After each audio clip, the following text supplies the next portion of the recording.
Don't play with it, don't be dishonest. Ay, still not understand.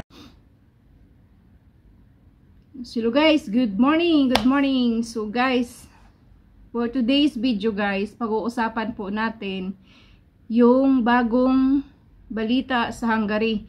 So sa last video ko, yun po yung about sa family tax discount na tatanggalin na po yung family tax discount kung single ka ngayon, so wala kang tax, 'di ba? So huwag kang mag-alala kasi yung may mga tax before magiging pantay-pantay na. So lahat na parang single na rin tayo dito sa Hungary. So wala na po tayong tax discount. Yun yung last ko na vlog. Tanggalin na yung family tax. So tatanggalin na ng Hungary guys. So sa hindi ko pa ituloy ang aking video na to guys, gusto ko lang magpasalamat sa lahat na nag-subscribe sa akin, sa mga nag-comment, nag-like, and nag-share, at sa hindi pa po nakapag-subscribe ng aking YouTube channel guys, paki-subscribe naman guys, para naman maingganyo pa akong gumawa ng mga video guys. So, para naman makatulong din ako sa inyo, nakatulong rin kayo sa akin. So, maraming salamat sa lahat guys.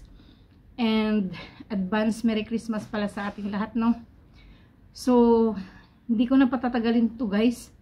Ang sinasabi kong bagong update dito sa Hungary guys is about dun sa third nationality country. So, according sa news dito sa Daily News ng Hungary, tatanggalin na po yung mga third country dito. I mean, hindi na po sila mag-a-accept ng mga third nationality country kagaya ng Philippines, Indonesia, Vietnamese, Malaysia, Thailander. So, basta third country guys. Ang sa news na nabasa po namin about dito, ang tatanggapin lang po nila is yung galing from Georgia. So yung galing ng Georgia country, yun lang po yung tatanggapin nila dito guys. Maliban doon, nakaban na yung mga third nationality country. So effective din po yan ng January. So January 1. So meron pong nagtanong sa akin sa YouTube channel ko. Ilalagay ko na lang po dito yung tanong niya. Sabi kasi niya paano daw po, kasi nga daw meron daw po silang schedule na ng flight ngayong January 20, kung kasama pa rin po ba sila sa maban dito sa third nationality country na ban sa EU. So ito po lahat ng non-EU, so ban po sila sa Hungary. So ito po yung case ni Kabayan. Hindi ko lang po sure ma'am kung kasama po kayo kasi nabigyan na po kayo ng visa eh. Siguro effective lang siguro to sa mga wala pang mga visa. Hindi ko po sure ma'am ha.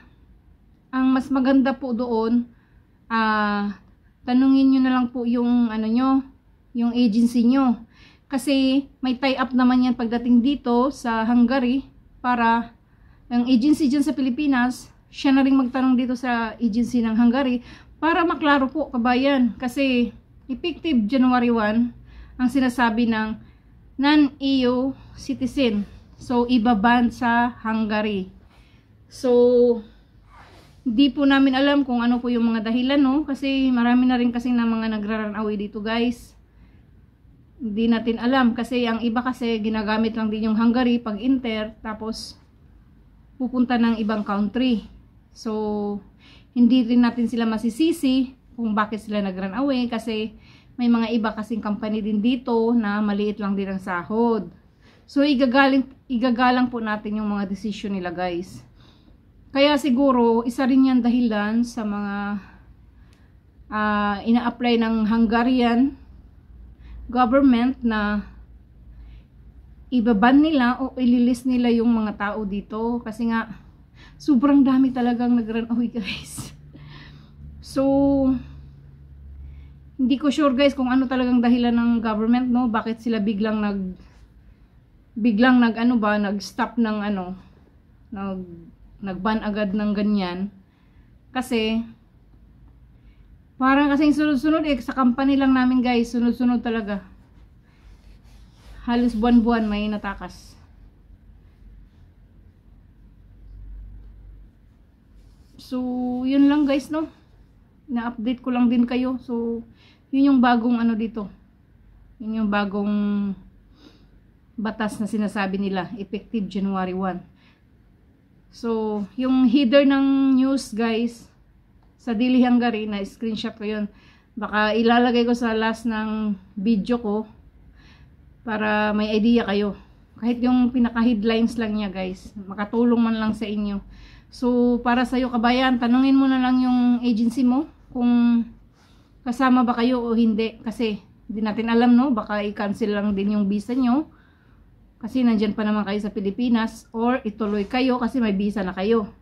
So, hindi ko po sure kabayan. Mas maganda pa rin kung magtanong ka sa agency mo dyan sa Pilipinas para mag-direct din yung taga-agency dito sa tie-up nila sa agency sa Hungary or sa employer kung tuloy ba kayo o hindi. Kasi sa ngayon dito guys, pahirapan makakuha ng working permit dito sa Hungary. Hindi na kagaya dati na pagdating mo ng airport, pipick upin kayo tapos yung iba direct na kayo sa immigration or kinabukasan, tapos kinabukasan makuha na kaagad yung permit ID nyo. So ngayon guys, temporary ang mga binibigay. Hindi po natin alam kung aabot siya ng 3 months. Ang daming nagbabago dito guys. So kung ikaw po ay nakasubaybay ng aking mga video sa aking YouTube channel, alam mo po yung mga sinasabi ko guys. Kasi dati, madali lang kumuha ng TRC. So ngayon, hindi mo na kaagad makuha yung pinaka-original mong TRC kasi temporary mo na ang binibigay nila. Kasi sobrang ang daming nag-run away guys. So yun lang po, no. Sana makatulong tong video na to. And i-update ko na lang din kayo kung mayroong mga pagbabago. Sana po mabago din tong balita na to kasi hindi rin siya maganda eh. Marami rin tayong mga kababayan na gusto pa rin pumunta dito kahit maliit ang sahod dito or kahit ito na nga yung mga nangyayari. At ito pa si Viktor Orban, yung Prime Minister nila. Sinasabi nga niya na iban daw yung mga third non-EU nationality na hindi na sila kukuha effective January 1.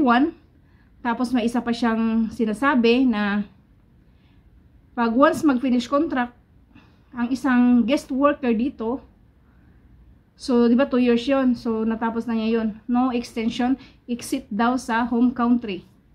So ganun na po kalala guys. So sana no may mga pagbabago pa to kasi nakakalungkot din talaga guys. Sabi ni Viktor Orban, no extension hanggat siya ang Prime Minister dito. So makikibali-balita na lang din tayo kung ano po yung mga update dito guys. So sana nakatulong tong video na to guys, and thank you sa lahat ng mga sumuporta ng aking YouTube channel. Thank you sa lahat ng nag-subscribe guys. Kung hindi ka pa po nakasubscribe guys, pakihit naman ang bell notification sa baba para ma-notify kayo kung meron akong bagong update na video. So thank you so much and Merry Christmas sa ating lahat guys and Happy New Year!